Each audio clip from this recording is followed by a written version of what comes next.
పరిశుద్ధ నామమునకు మహిమ కలుగునుగాక. క్రీస్తునందు ప్రియ దేవుని బిడ్డలారా, ప్రభు అయిన యేసు క్రీస్తు పరిశుద్ధ నామములో మీ అందరికీ ఈ ఉదయకాల శుభములు తెలియచేయచ్చు ఉన్నాను. ఈ దినమంతయు మీకు మీ కుటుంబానికి దీవెనకరముగాను ఆశీర్వాదకరముగాను దేవుడు అనుగ్రహించాలని మీ కొరకై ప్రార్థిస్తూ ఉన్నాను. నేటి దినము కొరకు ఏర్పాటు చేయబడిన దేవుని వాక్యము లూకా సువార్త 5వ అధ్యాయం 4 మరియు 5 వచనాలు. నీవు దోణెను లోతునకు నడిపించి చేపలు పట్టుటకు మీ వలలు వేయటని సీమోనుతో చెప్పగా, సీమోను ఏలినవాడా, రాత్రంతయు మేము ప్రయాసపడితేమి, కానీ మాకేమీ దొరకలేదు.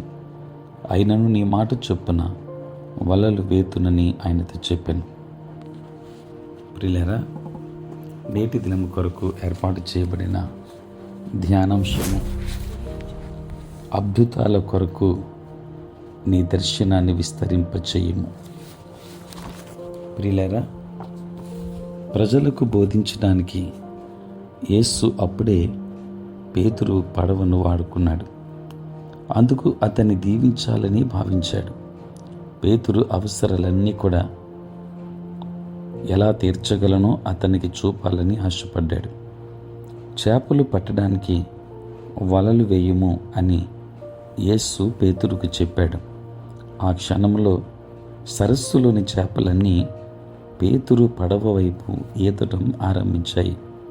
ప్రియులారా, దురదృష్టవశాత్తు రాత్రంతా కష్టపడినా ఏమీ పట్టుకోలేదనే వాస్తవాన్ని బట్టి యేసు వాగ్దానాన్ని పేతురు నమ్మలేకపోయాడు. ఇప్పుడు అతనికి నిశ్చయముగా అదృష్టం తగలదు. యేసు ఒక గొప్ప ప్రసంగి, కానీ చేపలను పట్టడం గురించి ఆయనకేమి తెలుసు? అక్కడ నిపుణుడైన పేతురున్నాడు. తన లాభము కొరకే లోబడ్డాడు. కానీ యేసు చెప్పింది అతడు ఖచ్చితంగా చేయలేదు.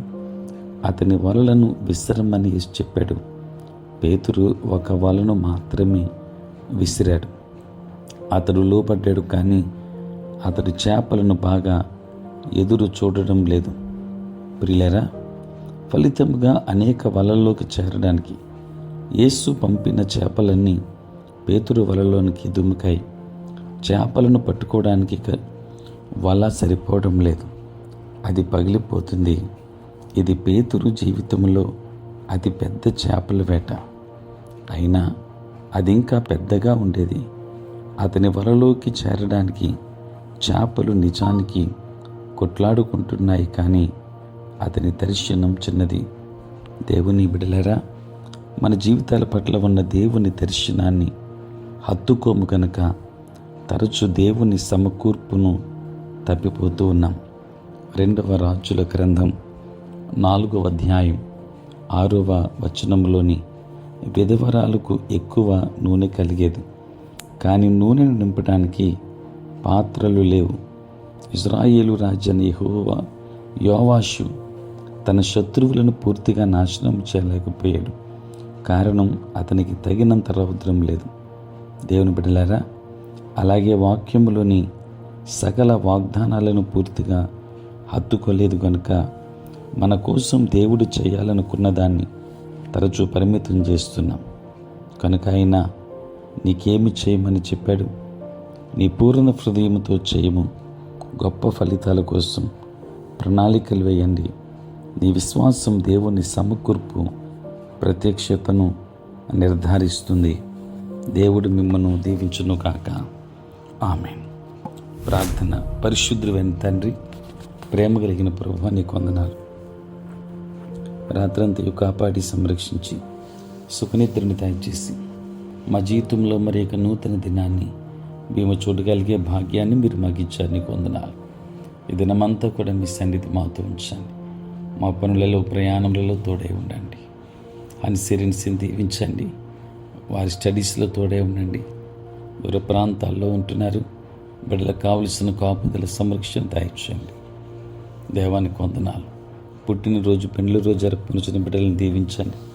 నూతన ఆశీర్వాదాలు వారికి దయచేయండి.